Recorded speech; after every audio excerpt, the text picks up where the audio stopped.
Queridos amigos de Mater Mundi, estamos con todos vosotros, un programa más, como diríamos, compartiendo la palabra de Dios, compartiendo el Nuevo Testamento, compartiendo este libro tan maravilloso que os animo a todos los que no lo tengáis a comprarlo, que lo estáis viendo en pantalla, comprender las Escrituras, el de tapa dura, que como sabéis estamos siguiendo todo este curso con él. Buenas tardes, Jaime. Bueno, buenas tardes o buenos días, yo no sé dónde estamos. Hola, Beatriz.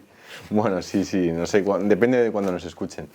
Pero muy buenas tardes y nada, que con muchísimas ganas de empezar el programa, como siempre. Muchas gracias.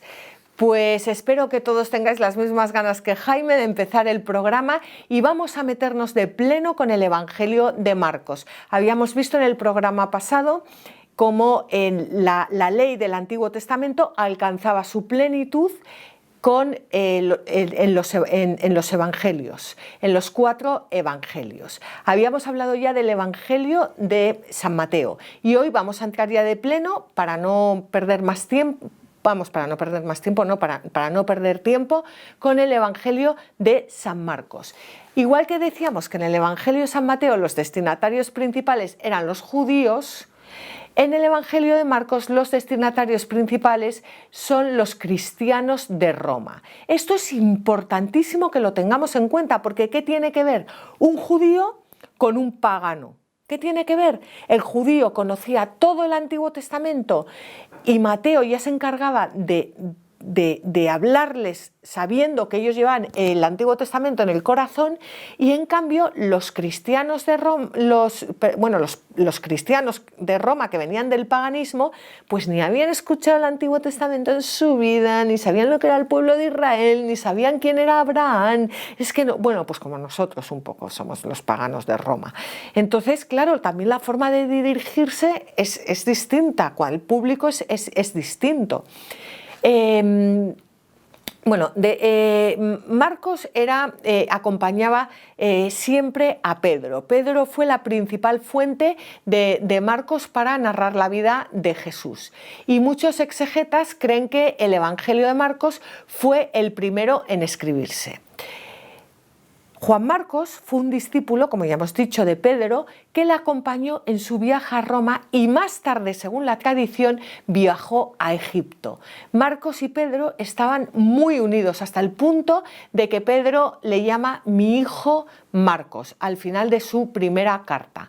Marcos escribió su evangelio basándose en los relatos que había oído contar a Pedro.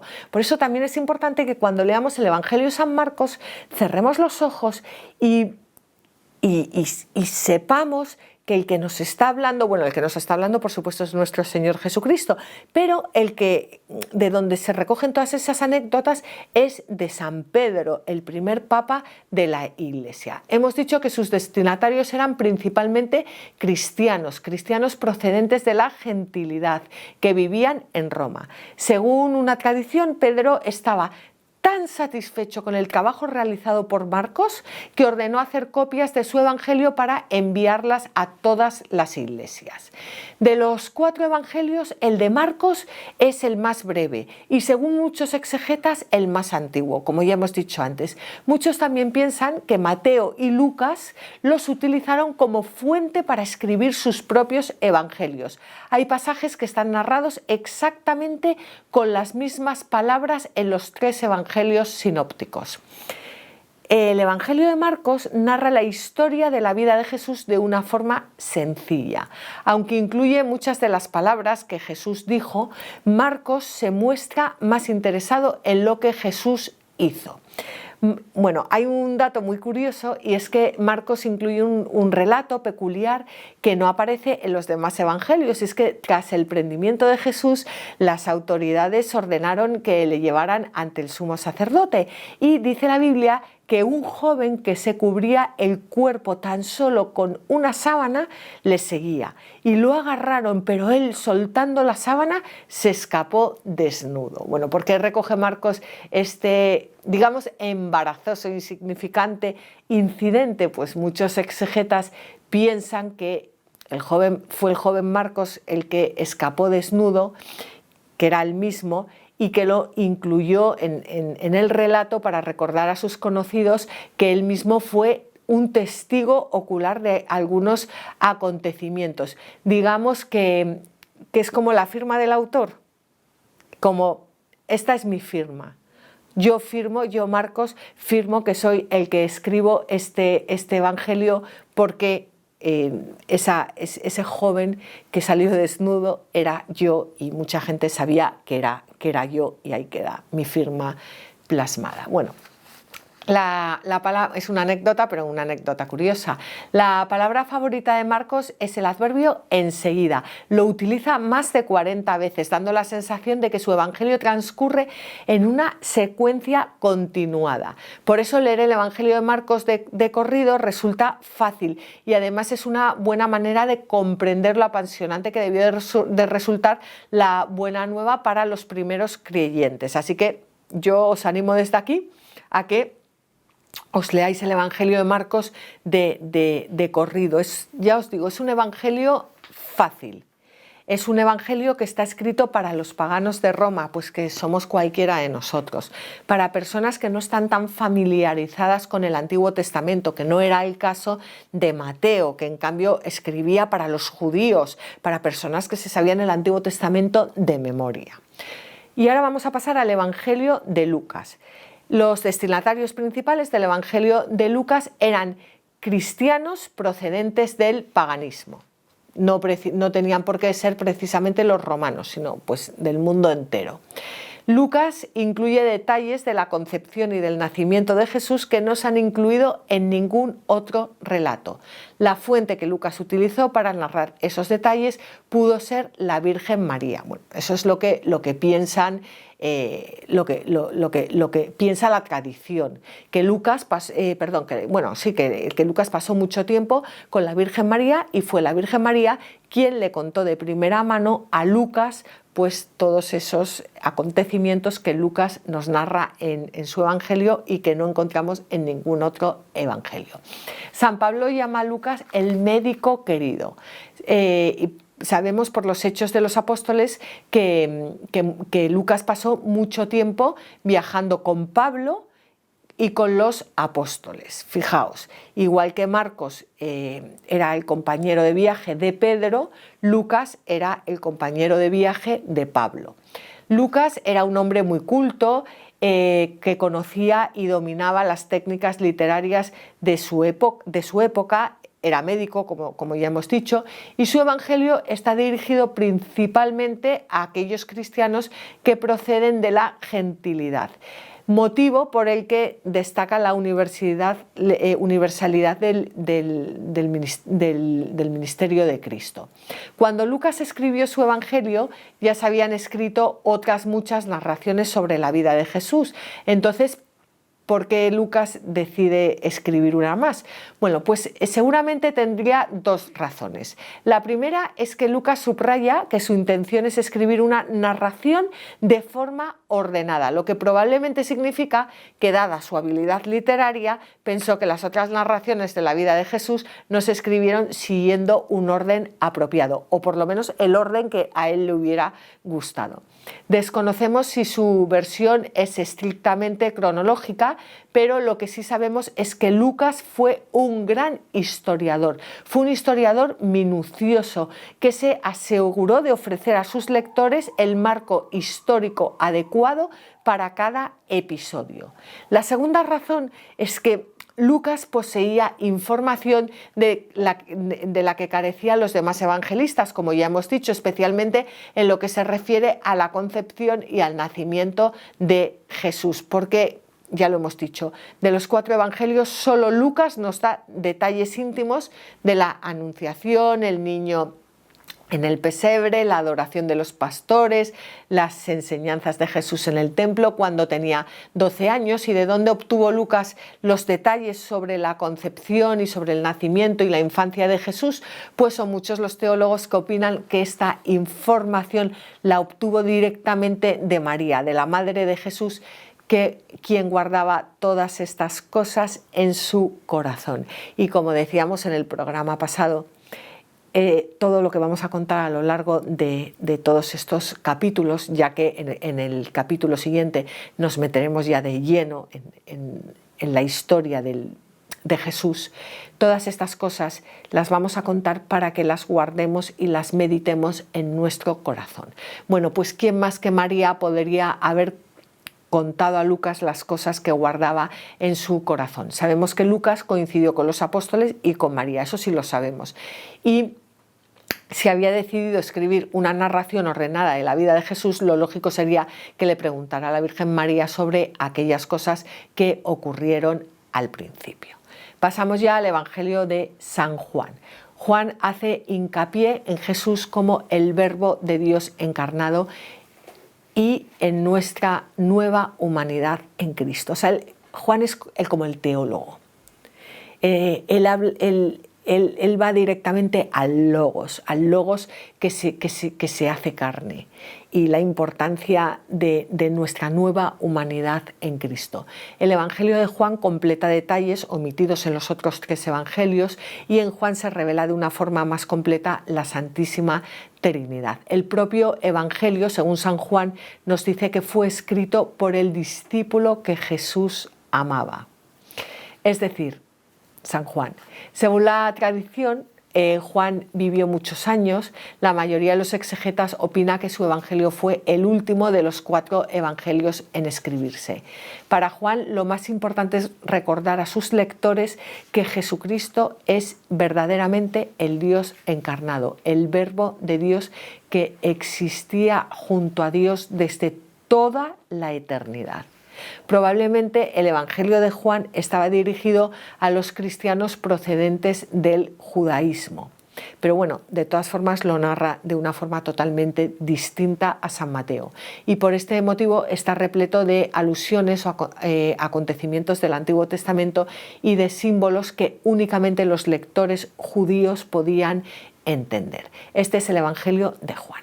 Hemos visto la ley, cómo alcanza su plenitud en los evangelios.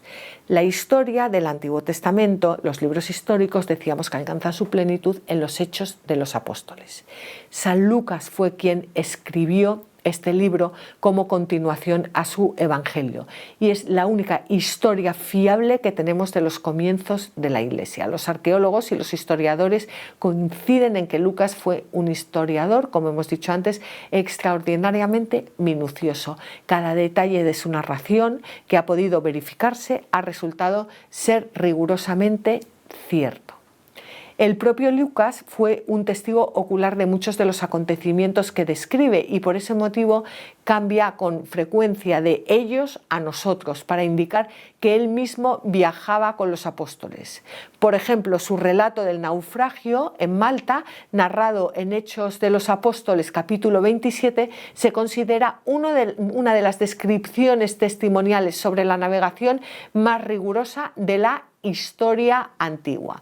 Eso en cuanto a los Hechos de los Apóstoles. Ya hemos dado un repaso a los Evangelios, a los Hechos de los Apóstoles, y ahora pasamos a las cartas. Hablábamos de los libros sapienciales en el Antiguo Testamento, alcanzan su plenitud en las cartas del Nuevo Testamento. A medida que se expandía la Iglesia, los apóstoles escribían cartas dirigidas a las comunidades que iban fundando. Gracias a Dios.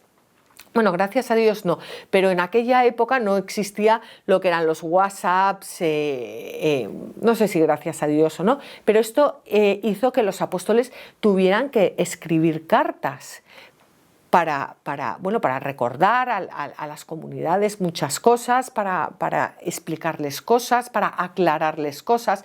Bueno, pues algunas de estas cartas trataban temas específicos del momento, como por ejemplo las falsas doctrinas, que había muchísimas como las hay hoy en día. Otras trataban de temas más generales, había otras que estaban dirigidas a la Iglesia en su totalidad. Todas ellas abordaban problemas que debían afrontar los cristianos a medida que intentaban vivir la santidad en medio del mundo, y por eso esas cartas son tan actuales hoy en día, porque también están dirigidas a cada uno de nosotros que intentamos vivir la santidad en medio del mundo. San Pablo fue el autor de la mayor parte de esta nueva literatura sapiencial. Su conversión de perseguidor de los cristianos a apóstol de Jesucristo cambió drásticamente el curso de la historia. Sabemos que Pablo era un ciudadano romano, culto, refinado, un judío de nacimiento que no solo conocía las escrituras en profundidad, sino también las últimas tendencias de la filosofía pagana. Y esto le permitió a San Pablo recurrir a todas las fuentes de la época para poder cumplir su misión de anunciar el Evangelio a los gentiles. Bueno, las cartas de Pablo se han incluido en el Nuevo Testamento en términos generales por orden de extensión, y la mayoría de ellas están dirigidas a las iglesias de diversas ciudades del Imperio Romano. Tenemos la carta a los romanos, 1 y 2 Corintios, Gálatas, Efesios, Filipenses, Colosenses y 1 y 2 Tesalonicenses. Tenemos también 4 cartas de Pablo dirigidas a personas concretas, 1 y 2 Timoteo, Tito y Filemón. Con respecto a la carta a los hebreos, no sabemos a ciencia cierta quién fue su autor, pero la mayoría de los exégetas modernos coinciden en que fue escrita por uno de los discípulos o por varios de los discípulos de Pablo. La carta a los hebreos muestra cómo el Antiguo Testamento se cumple en la persona de Cristo y en la obra de Cristo, y es uno de los principales recursos que tenemos para comprender la conexión entre el Antiguo Testamento y el Nuevo Testamento. Y por último tenemos las cartas católicas, entendiendo católico en el sentido universal, que están dirigidas a toda la Iglesia y que son la carta de Santiago, que exhorta a los cristianos a poner en práctica las palabras y no solo escucharla, las cartas de Pedro, en las que Pedro ayuda a los cristianos a mantenerse firmes, nos ayuda a todos a mantenernos firmes en la fe en medio de este mundo hostil que vivimos, y nos recuerdan la promesa hecha por Jesucristo sobre su regreso. Tenemos las cartas 1, 2 y 3 de Juan, que nos advierten sobre el peligro de los falsos maestros que llevan a la Iglesia a la perdición, y nos recuerda que nuestro primer deber como cristianos es la caridad. Y por último tenemos la carta de Judas, quien vuelve a prevenir contra los falsos maestros y contra aquellos que pretenden dividir a la Iglesia. Y ya por último tenemos el Apocalipsis. Vemos en el Antiguo Testamento cómo tenemos los libros proféticos, y en el Nuevo Testamento tenemos el Apocalipsis. El Apocalipsis tradicionalmente se ha atribuido al apóstol San Juan. Y bueno, el Apocalipsis nos habla, igual que los libros proféticos del Antiguo Testamento, nos hablan de la venida de nuestro Señor Jesucristo, de la venida del Mesías en carne. San Juan nos habla de la venida gloriosa de nuestro Señor Jesucristo. San Juan emplea numerosos símbolos, lo que provoca que muchas veces nos resulte muy difícil de entender. Pero no es tan difícil, bueno, no es tan difícil, es como todo, ¿no? Hay que dedicarle tiempo. Y desde aquí, desde Mater Mundi, os invitamos a que escuchéis todos los programas que tenemos sobre el Apocalipsis, en los que explicamos, bueno, pues explicamos brevemente, pero explicamos cómo interpretar el Apocalipsis dentro de las muchas interpretaciones que hay. No todo el mundo se pone de acuerdo sobre su interpretación, pero sí es importante a la hora de interpretarlo ir de la mano de la Iglesia, que desde luego es lo que hacemos en Mater Mundi. Aún así, el mensaje central es que a pesar de todas las tribulaciones, pase lo que pase, Dios protegerá siempre a sus elegidos y los conducirá hasta la Jerusalén celestial, donde ya no habrá más llanto ni dolor.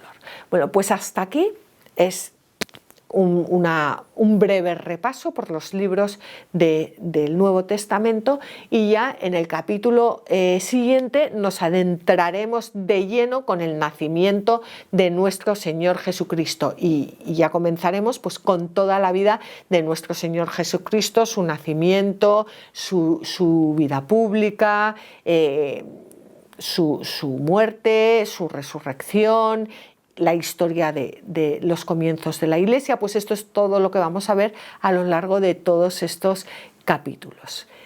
Jaime, No sé si tienes algún comentario que nos quieras hacer o tienes alguna pregunta. Bueno, como siempre, que me ha encantado tu programa, Beatriz. Bueno, es nuestro programa.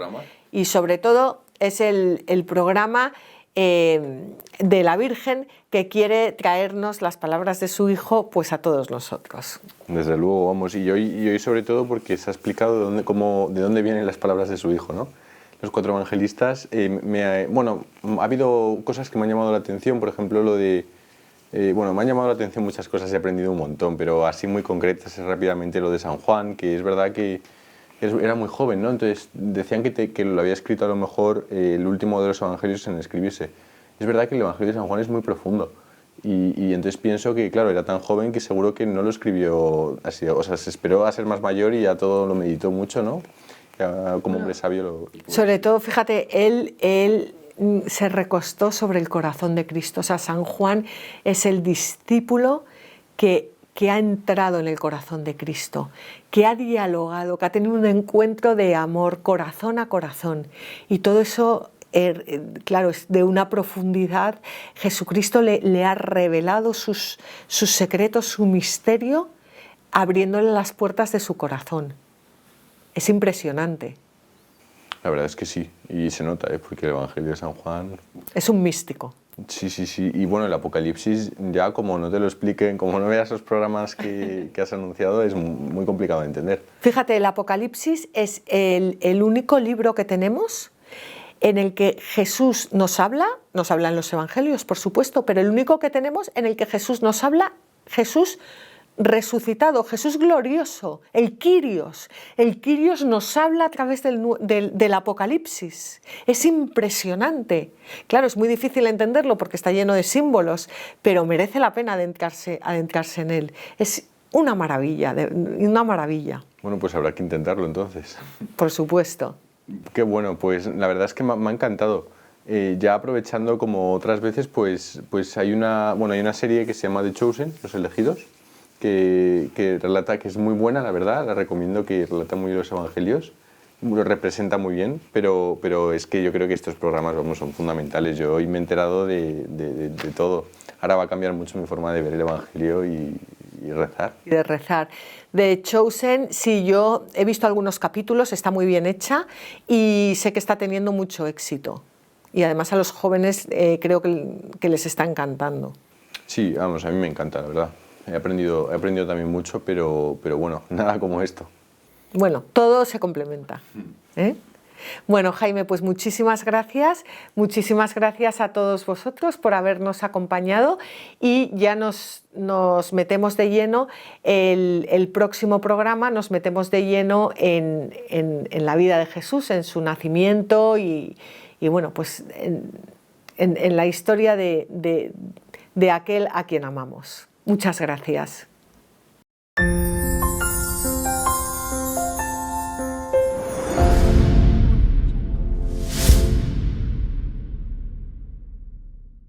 Mater Mundi no es una asociación, Mater Mundi es una familia que se dedica a compartir el Evangelio y las maravillas que Dios ha hecho en la vida de tanta gente. Te lo digo a ti, que ya tienes experiencia del bien tan impresionante que hacen estos vídeos. Cuántas historias de sanación interior, cuántas historias de conversión, cuántas veces tú te has sentido más cerca de Dios gracias a este material que está llegando a tu casa.